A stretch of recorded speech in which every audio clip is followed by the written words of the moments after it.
Hello everyone, welcome to my channel. I am Kirti. कैसे हैं आप लोग? आज हम जो पोयम पढ़ने जा रहे हैं वो है 3 years she grew in sun and shower by William Wordsworth, जो कि हमारे MSBU की 3rd सेमेस्टर के सिलेबस में इस बार आई है। तो चलिए सबसे पहले तो हम पोइट के बारे में जान लेते हैं। विलियम वर्ड्सवर्थ का जन्म 1770 कोकरमाउथ कुंबरलैंड में हुआ। 1850 में इनकी डेथ हो गई। इन्हें नेचर पोइट माना जाता है। इनकी पोइट्री जो है वो जॉय, खुशी देने वाली पोइट्री हुआ करती हैं। साथ ही इन्होंने नेचर और चाइल्डहुड, प्रकृति और बचपन के जो सब्जेक्ट हैं उनको, उनकी भव्यता को दर्शाया है अपनी पोएम्स में, जैसे कि टिंटर्न एबे and odd on intimations of immortality. ठीक है। साथ ही ये फ्रेंच रिवॉल्यूशन से बहुत ज़्यादा प्रेरित थे, उनके आइडियल्स से भी प्रेरित थे। 1798 में इन्होंने एस.टी. कॉलरिज के साथ मिलकर के लिरिकल बैलेड्स, जो पोइट्री कलेक्शन है, उसका पब्लिकेशन किया, जिसमें हमारी पोयम पब्लिश्ड हुई है। मतलब हमारी पोयम 1798 में लिखी गई और 1800 में इसके अंदर पब्लिश की गई। ये लूसी पोएम्स, जो 5 पोएम्स विलियम वर्ड्सवर्थ ने लिखी है उसमें से एक है, जो कि लिरिकल बैलेड्स के अंदर आती है। और ये उन्होंने किसके साथ लिखी थी? एस.टी. कॉलरिज के साथ। पोएम में टोटल 42 लाइन्स हैं, जो कि 7 सेस्टेट में डिवाइड है, यानी 6 लाइन का स्टेंजा। हर स्टेंजा की राइम स्कीम है AABCCB। ये पोएम जो है ये एक डेलिकेट ब्लेंड यानी मिक्सचर है ब्यूटी और सैडनेस का, जिसमें नेचर की जो ब्यूटीफुल इमेजरीज हैं उन्हें भी दिखाया गया है। साथ ही जब उनकी जो गोद ली हुई बेटी लूसी है वो मर जाती है, उसको लेकर के उनके दुख को भी व्यक्त किया गया है। साथ ही इसमें नेचर की जो नर्चरिंग पावर है, पालन पोषण करने की जो शक्ति है, उसको दिखाया गया है, जो कि हमारी थीम भी है। साथ ही इसमें जो विलियम वर्ड्सवर्थ हैं उन्होंने दिखाया है कि नेचर से ज़्यादा अच्छा एजुकेटर, फ्रेंड, गाइड कोई भी नहीं है। अब एक समरी जैसे की बात करूँ तो इस पोयम में नेचर, जो मदर नेचर है, उन्हें एक प्रोटेक्टर, नर्स के रूप में दिखाया गया है, जिन्होंने एक गोद ली हुई जो उनकी बेटी है लूसी, उसका पालन पोषण किया जब वो 3 साल की थी। तब से मतलब 3 साल की हो गई है वो, उसके बारे में बता रही हैं कि वो उसे इंडिपेंडेंट बनाना चाहती हैं, जो नेचुरल सराउंडिंग्स के बीच में रहे, ना कि सिटीज़ वगैरह में जाए। साथ ही वो बताती हैं कि मैं उसे एक ब्लेंड मिक्सचर बनाऊंगी ऑफ काल्मनेस, और साथ ही जो उछल कूद करती है स्पोर्टिव भी बनाऊंगी उसे। मतलब वो काम भी होगी, मतलब शांत भी होगी, और वहीं पर वो स्पोर्टिव, उछल कूद करने वाली भी होगी, या थोड़ी शरारती भी होगी। बहुत ज़्यादा सुंदर होगी। और साथ ही वो नेचर लविंग गर्ल होगी, जिसे तारे देखना, झरने देखना, नेचर की आवाज़ सुनना बहुत ज़्यादा पसंद होगा। लेकिन लास्ट में जो मदर नेचर है वो ऐसी कल्पना नहीं करती, लेकिन लूसी की डेथ हो जाती है। तो पोइट ने भी जो उसके मर जाने का दुख है वो लास्ट के स्टेंजा में व्यक्त किया है। तो अब हम अपनी पोएम शुरू करते हैं। 3 years she grew in sun and shower. यहाँ पर स्पीकर जो है वो नेचर है हमारी अभी। तो वो बोल रही हैं कि जो उनकी बेटी है, गोद ली हुई बेटी लूसी, उसको सन यानी सूर्य की गर्मी में, एंड शावर बारिश के पानी में पलते हुए और बढ़ते हुए, आज मतलब अब 3 साल हो चुके हैं, यानी कि वो 3 साल की हो गई है। देन नेचर सेड, फिर प्रकृति कहती है, a lovelier flower on earth was never sown, कि लूसी जैसा जो एक प्यारा, जो एक फूल है, वो आज तक इस पृथ्वी पर कभी भी बोया नहीं गया होगा। यानी इस बच्ची से सुंदर फूल आज तक इस दुनिया में कभी नहीं होगा। This child I to myself will take, she shall be mine and I will make a lady of my own. यानी कि वो लड़की, मतलब जो लूसी है, वह मेरी बच्ची है, जिसे मैं अपनी देख रेख में पालूंगी और उसे वैसा बनाऊंगी जैसा मैं चाहूँगी। यानी कि इसे मैं अपनी इच्छा अनुसार एक सुंदर महिला बनाऊंगी। सुंदर सिर्फ बाहरी सुंदरता नहीं, इनर ब्यूटीफुल, मतलब वो अंदर से भी बहुत ज़्यादा सुंदर होगी। ऐसी महिला मैं लूसी को बनाऊंगी। अ लेडी ऑफ माई ओन का यहाँ पर मतलब है नेचर का पार्ट बनाऊंगी, जो कि सिटीज़ और स्कूल से ये बिल्कुल दूर होगी। सोन का मतलब होता है बोना। ठीक है, अगले पैराग्राफ अगले स्टेंजा पे चलते हैं। Myself will to my darling be both law and impulse. मैं अपनी इस प्यारी डार्लिंग यानी प्यारी बेटी को बोथ लॉ एंड इम्पल्स यानी मार्गदर्शन और इम्पल्स यानी ऊर्जा दोनों दूंगी। मतलब मैं उसे ये शक्ति भी दूंगी कि अगर उसे कोई काम करना हो तो वो सोच समझ कर उस चीज़ का फैसला ले, और इम्पल्स यानी नरम दिल भी होगी, बिना सोचे समझे किसी काम को दिल से करना। ठीक है, तो मैं इसे इन दोनों चीज़ों का बैलेंस बनाऊंगी, इसके बीच में इन दोनों चीज़ों को बैलेंस करके इसको पालूंगी। And with me the girl in rock and plain, in earth and heaven, in glade and bower shall feel an overseeing power to kindle or restrain। यह लड़की मतलब मेरे साथ या फिर लूसी मेरी देख रेख में, चाहे पथरीले मैदान में हो, धरती पर यानी पृथ्वी पर हो, आकाश में हो, खुले मैदान में हो, घास वाले खुले मैदान में, या फिर पेड़ की छाया के नीचे हो, वह खुद को प्रकृति की रक्षा में महसूस करेगी। ठीक है, shall feel an overseeing power to kindle or restrain, यानी कि यह हमेशा चाहे कहीं भी हो, यह अपने ऊपर प्रकृति को अपना रक्षक महसूस करेगी, अनुभव करेगी, और साथ ही नई नई जो गतिविधियां हैं उनको प्रेरित करने, किंडल यानी प्रेरित करने, और रेस्ट्रेन यानी रोकने में भी ये सक्षम होगी। किंडल यानी एक तरीके से ये पैशनेट कब होना है इसे ये भी पता होगा, और रेस्ट्रेन यानी किन चीज़ों को कंट्रोल में करना है, कहाँ इसे रुकना है, खुद को कम कंट्रोल करना है, ये चीज़ें भी इसे पता होंगी। She shall be sportive as the fawn, sportive यानी खेल कूद करने वाली, फॉन यानी हिरण का बच्चा। दैट वाइल्ड, वाइल्ड यानी भागता है जो, और ग्ली का मतलब है खुशी में, लॉन आंगन। ठीक है, that wild with Glee across the lawn. अब वो यहाँ पर कह रही है कौन, मदर नेचर, कि मेरी बेटी लूसी उतनी ही चंचल, भाग दौड़ करने वाली, स्पोर्टिव होगी जितना कि कोई हिरण का बच्चा होता है, जो कि आंगन में दिन भर खुशी से भाग दौड़ करता रहता है।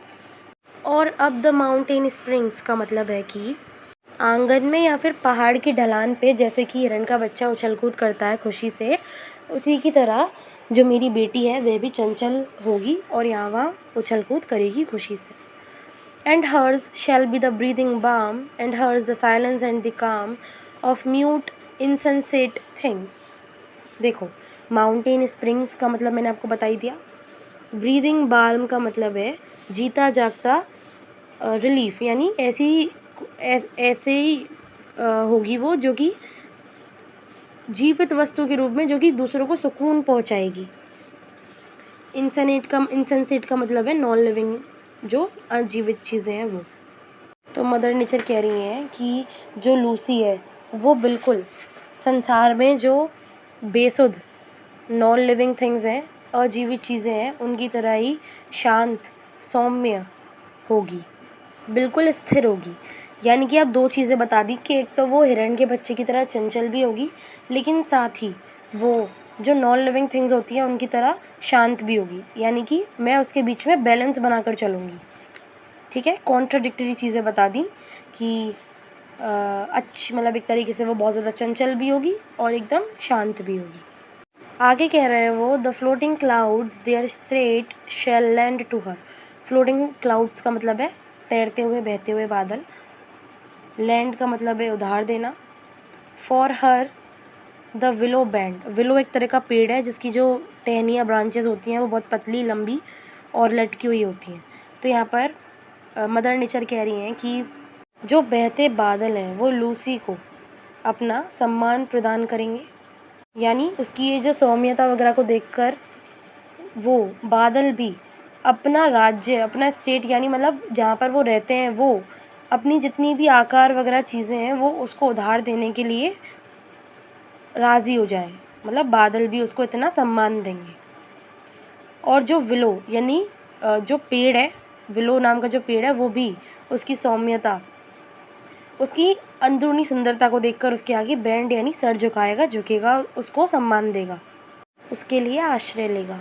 nor shall she fail to see when in the motions of the storm grace that shall mold the maiden's form by silent sympathy. मेरी बेटी लूसी जो है वो भयंकर तीव्र जो तूफान है उनमें विद्यमान जो तेज है सुंदरता है उसको देखने में भी अनजान नहीं होगी, और वह जो सुंदरता है वो उसको लूसी को मैडन यानी जो अभी जिसकी शादी नहीं होती कुंवारी लड़की उसके शरीर को आकार देगी। कौन? वह सुंदरता, यानी कि उसके पास ऐसी शक्ति भी होगी, ऐसी तीव्र दृष्टि होगी, एक मतलब नज़र होगी कि भयंकर तूफान आ रहा हो लेकिन फिर भी उसके अंदर छुपी हुई जो उसकी सुंदरता है ना उसको देखने में भी वो फेल ना हो, उसको भी वो देख पाएगी क्योंकि वो नेचुरल सराउंडिंग्स के बीच में मैं उसका पालन पोषण कर रही हूँ, और वही सुंदरता जो है वो शरीर को उसके को आकार देगी। The stars of midnight shall be dear to her. अब यहाँ पर वो कह रही हैं कि वो नेचर लवर होगी, यानी वह रात में आधी रात मध्य रात्रि जो तारे निकलते हैं वह तारे उसके लिए बहुत ज़्यादा प्यारे होंगे। And she shall lean her ear in many a secret place, और साथ ही वह उन आवाज़ों को भी सुन पाएगी जो कि कहीं सीक्रेट प्लेस से आ रहे हैं, यानी कि वह छुपी हुई धाराओं की जो लयबद्ध आवाज़ है उनको सुनने में भी सक्षम होगी, यानी कि जो छोटी छोटी स्ट्रीमलेट्स होती हैं एक तरीके से मतलब छोटी धाराएं पानी की, तो उनकी आवाज़ जो बिल्कुल कम आवाज़ जो होती है ना उनको सुनने में भी सक्षम होगी, क्योंकि एक तरीके से नेचुरल सराउंडिंग्स के बीच में पल रही है तो उसका दिमाग बहुत ज़्यादा अच्छे से तेज़ काम करेगा।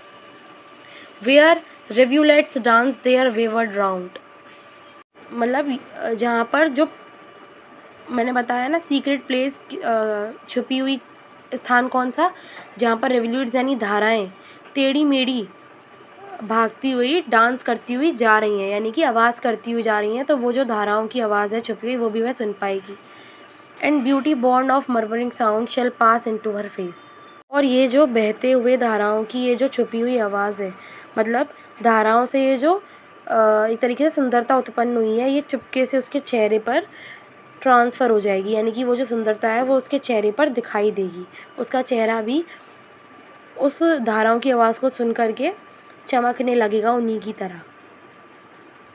ठीक है, आगे वो कहती हैं कि and vital feelings of delight shall rear her form to stately height, her virgin bosom swell, such thoughts to Lucy I will give while she and I together live here in this happy den, यानी कि और जो vital feelings यानी महत्वपूर्ण जो feelings भावनाएं हैं खुशियों की वो क्या करेंगी उसका पालन पोषण करेंगी और उसको उसकी स्ट्रेटली हाइट यानी यौन अवस्था तक ले जाएंगी, यानी कि जब तक वो महिला नहीं बन जाती वहाँ तक पालन पोषण उसके मतलब महिला का स्वरूप फॉर्म उसे कौन देगा, ये जो खुशी कि एहसास जो है ये उसे कहाँ तक ले जाएगा महिला बनने तक, तो उसका साथ देगा पालन पोषण करेगा।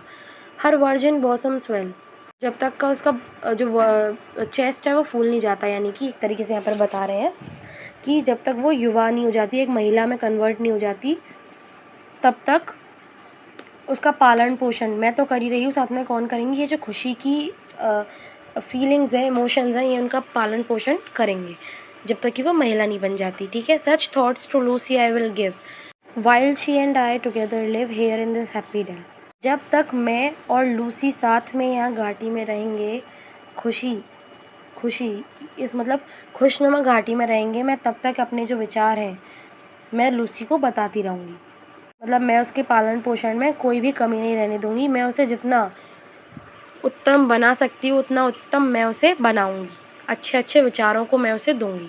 ठीक है, thus nature spake the work was done how soon my Lucy's race was run, फिर प्रकृति ने अंत में कहा कि मुझे जो करना था मेरे जो कर्तव्य थे मेरा जो काम था वो तो मैंने पूरे कर दिए, लेकिन मुझे पता ही नहीं चला कि कब जो मेरी बेटी लूसी का जीवन है वो समाप्त हो गया, यानी कि जो समय है मेरी बेटी जीवन के लूसी का वो उसके हाथों से छूट गया, यानी कि उसकी मृत्यु हो गई, वह बहुत जल्द ही मर गई। She died and left to me this heath this calm and quite seen the memory of what has been and never more will be. She died से will be. अब यहाँ पे जो 4 लाइन्स हैं, यहाँ पर पोइट स्पीकर हैं, बाकी की जितनी भी लाइन्स थी वहाँ पर नेचर स्पीकर थी, ठीक है।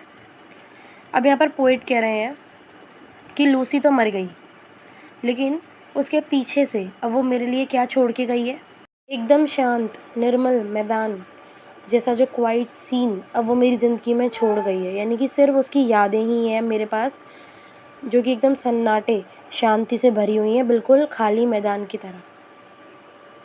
अब वो मेरे लिए सिर्फ उन यादों को छोड़ के गई है जो कि कभी हुआ करती थी, लेकिन वो यादें भी अब कभी नहीं होंगी, आगे बढ़ेंगी ही नहीं, क्योंकि उसकी मृत्यु हो गई है। तो बस यही थी पोयम। बहुत सिंपल पोयम थी। वो नेचर पोइट थे तो ज़्यादातर नेचर के ऊपर उन्होंने कविताएं लिखी। इन्होंने रोमांटिक रिवाइवल एज की शुरुआत की थी एस.टी. कॉलरिज के साथ। तो ये जो रोमांटिक रिवाइवल एज है, इसमें नेचर के लिए जो रोमांस है वो शुरू किया विलियम वर्ड्सवर्थ ने, जैसा कि इनकी पोएम्स में आप देख सकते हैं। तो मैंने आपको बहुत सिंपल मीनिंग से समझाने की कोशिश की, एक्सप्लेनेशन दिया है, लेकिन अगर आपको कोई भी लाइन समझ में नहीं आई हो तो आप मुझे कमेंट करके पूछ सकते हैं। वीडियो पसंद आई हो तो चैनल को सब्सक्राइब करें, वीडियो को लाइक करें। आज के लिए इतना ही। Thank you and bye.